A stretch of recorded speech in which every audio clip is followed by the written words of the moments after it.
Kevin, thanks so much for agreeing to do this because I'm such a huge fan of this new marketing promotion that Porter has come out with to celebrate your 20th anniversary.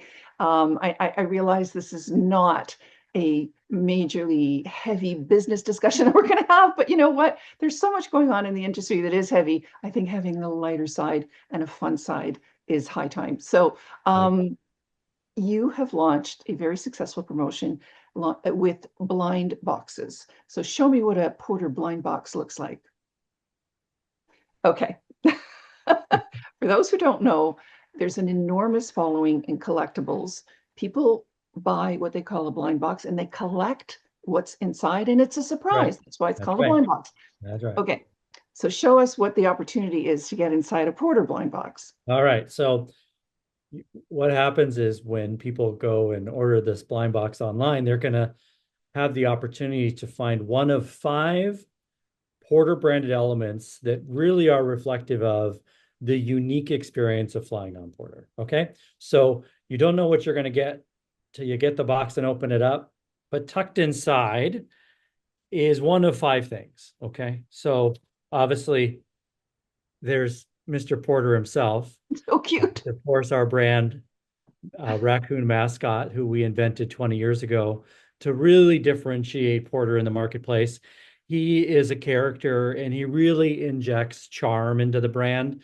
And so, I think a lot of people are eyeing this guy. But there's our, Including my editor, by the way, who oh placed the yeah, order immediately. okay. So another one is this little guy. So Oh, what with do a people swizzle get? stick. Well, yeah. So what do people get when they fly on Porter? Free beer and wine and real glassware.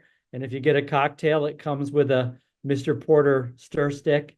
So this guy here can be a keychain. So that's inside.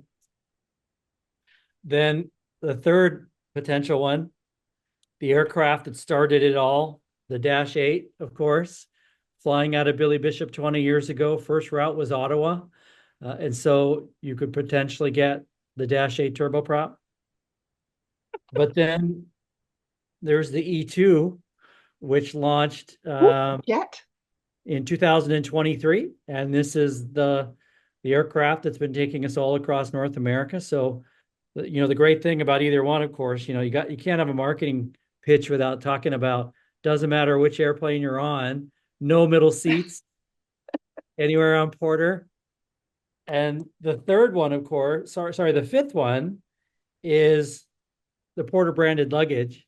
And what's really cute about the Porter branded luggage is if you get this one in the blind box, it comes with a whole bunch of stickers Oh, come that on. you put on the luggage of all the various destinations that you can fly on Porter. Oh, And come on. so you can customize the way you put your stickers on your luggage. So that's the five collectibles inside the blind box.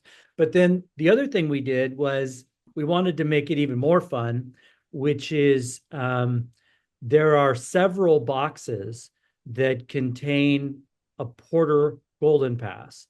And what that is 20 free flights anywhere we fly. And it's in one out of every 500 boxes. So we produced 5,000 boxes. So you have a one Like in the 10. Willy Wonka chocolate factory. Yep. You get the 10 of golden them. ticket.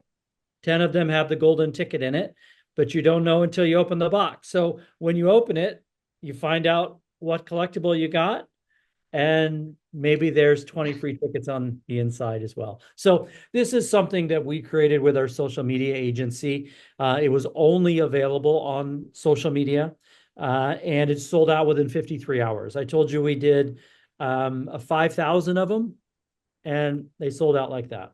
Okay. And that's the part I want to talk about. I mean, we're giggling because it is so cute. And someone obviously had a lot of fun and a lot of creativity, and kudos to them because I think we need that. We need to make the industry a little more fun again. But the fact that it sold out that fast tells you that you really nailed it. And it's hard, I think, nowadays in the marketplace to really get a sense of the zeitgeist, and push the right buttons. And you did. And congratulations to you. So now at $30 a pop, first of all, it's a promotional piece, it's a marketing piece. but is it also a revenue generator? Because that makes it even better. For many, many years, we have been asked to sell Porter merchandise. Ah, And we decided to use our 20th birthday as the opportunity to test it and just to see if people's demand for it was real. right. And so this is actually the first initiative as it relates to our 20th birthday. As we get closer to our 20th birthday, which is actually on October 23rd, we're going to continue to introduce some additional merchandise that people will be able to acquire. And other things that we'll offer will be more traditional. They won't be as cute as the blind box idea. But we're using this to determine whether we could ultimately then have a merchandise strategy. Kevin, I don't think you can do something like this unless you have a good product behind you. So I think you can merchandise the heck out of anything. Unless people associate the brand with a positive experience, they're not going to be attracted to the merchandise. So clearly there's a win-win here in what you've managed to accomplish over 53 hours. Are you going to produce more? Because there's obviously still demand out there. Well, I will say that when I watched the demand and how quickly it sold, I thought to myself, I could think of many other things that we could do with a collectible Mr. Porter. And so don't be surprised to see us implement something along that line in the future. The response was quite impressive. So maybe, Yeah, yeah, love it. Okay, shifting gears. yeah. A little bit of more serious talk, Kevin.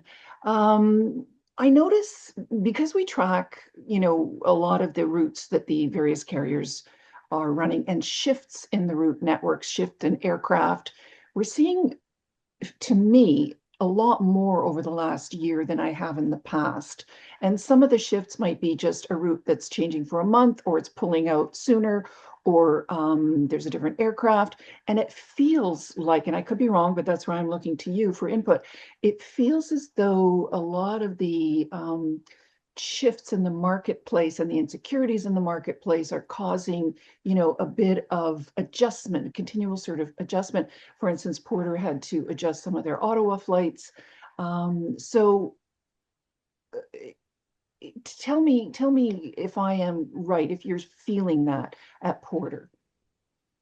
We're doing the same. We are going to be shifting some of our flights that were historically flown on the E2 to Dash 8s for the winter operation. And we're doing it for two primary reasons. One is domestic demand and even demand into the Northeast quarter of the United States certainly drops in the winter period. And for us, using the Dash 8 on those routes allows us to maintain frequency in the network by using a smaller aircraft and to better match demand. But if you're saying that other carriers who have many fleet types Right. in their offering are doing the same, it wouldn't surprise me because at the current price of fuel, there are a lot of routes that may have been profitable historically, but in the shoulder seasons, especially, they could start to go negative on you. And so if you down gauge an aircraft and perhaps redeploy that larger aircraft somewhere else, really helps you get through some shoulder periods or allows you to keep frequency up in a market that just can't justify a larger aircraft. All of those are reasons why someone would do that. And if you're saying that you're seeing this done even for a month or two, Yeah. my guess is that's probably being done either on a shoulder period or during a very peak period where an airline might say, gosh, I could put a much larger aircraft on this route into maybe Cancun in March. I'll just use that as an example. And so some domestic route gets down gauged in order to put that 321 or larger aircraft type down into Cancun. So I think you're seeing airlines move their metal around right now because the cost structure of all of our routes at this fuel level has changed. Yeah. That gives you the flexibility when you can do that. Yeah. Yeah. Fuel, fuel, fuel. Um, Curious to hear your read on the US cross-border, trans-border market, because StatsCan comes out every month with the numbers, and lately there's been an uptick, but if you read the fine print, it's only on drive traffic, which really for our industry is not as interesting, of course, as air. Air is not shifting. Are you seeing anything on that front? Because last time we spoke, you had said that the US market was still a very, very important network for you. So I'm curious how that's going. And also US point of sale. Talk to me about northbound. Is that proving to be a revenue generator? We're seeing great build on transborder demand right now. And it isn't just a year-over-year comp issue.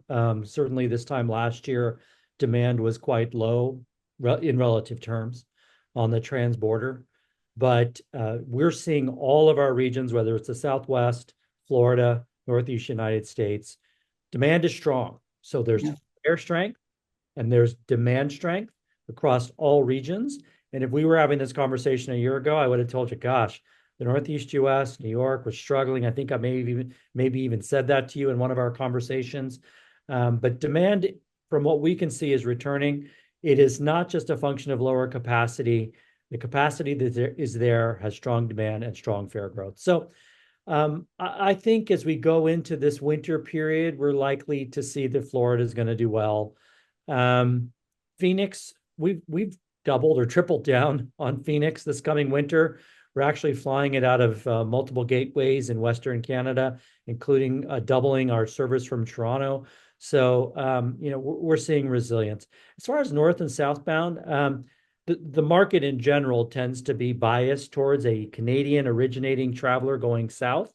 That tends to be true. Yeah. But I'm seeing the same level of northbound percentage as I would have said 2, 3, 4 years ago.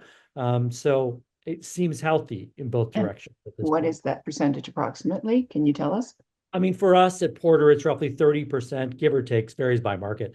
But 30-ish that's percent healthy. of the 30% seems demand originates on the US side of the border. okay. Yeah, but of course it varies by market. Sure. As we move into another winter with some markets that you're now serving, let's talk a little bit about what the plan is for this particular season and how the cooperation with Transat in terms of land packages is going. Going really well. This winter, we're doubling our destinations down in the Caribbean and Mexico region. We've added 5 that are coming up to come online here. Wow. We've got San Jose in Costa Rica, Montego Bay. We've got Cabo in Mexico. Turks and Caicos is an exciting new destination. And we also have Aruba. And so that complements a total of 10 destinations. Early bookings right now looking really great. And we're introducing package through Air Transat. As you know, we have a joint venture with Air Transat, and it covers this region.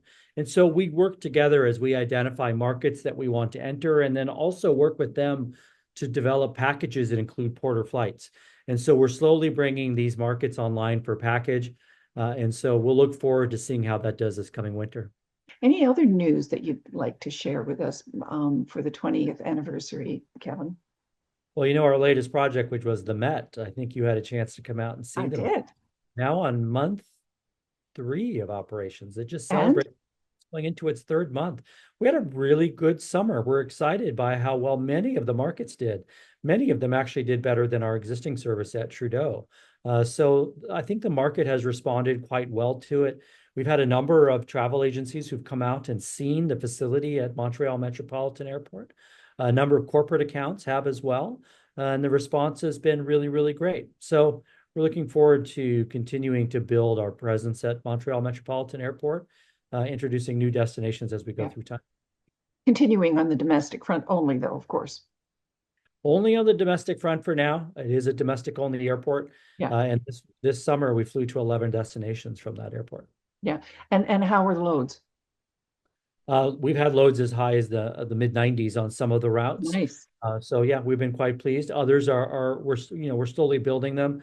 Always markets that fly in the triangle to Toronto, Yeah, always lower load, higher frequency markets. So, it depends on the type of route you're dealing with. But when we looked at Montreal Met to Western Canada, especially, those were 85, 90% loads all summer. nice. Pleased with how well they did out of the gate. Yeah. Wow.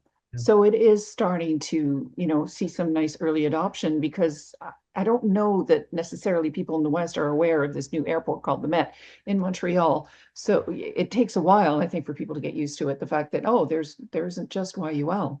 We have an interesting heat map that we use here to look at where people are purchasing as it relates to travel between the two airports in Montreal, the Met and Trudeau. Okay. And in that heat map, what's really great to see is that for the downtown core or the island of Montreal, both the Met and Trudeau Airport equally represented for people going to and from the downtown core of Montreal, which is great because they're both equidistant to the center of Yeah. the city.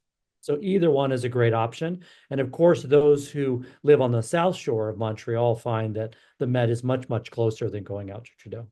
Well, and it's also got that nice boutique feel, similar to Billy Bishop, right? With a beautiful lounge. So it's a much more relaxing experience than a big airport that has so many international flights coming through. So it's just a total. 900-seat lounge.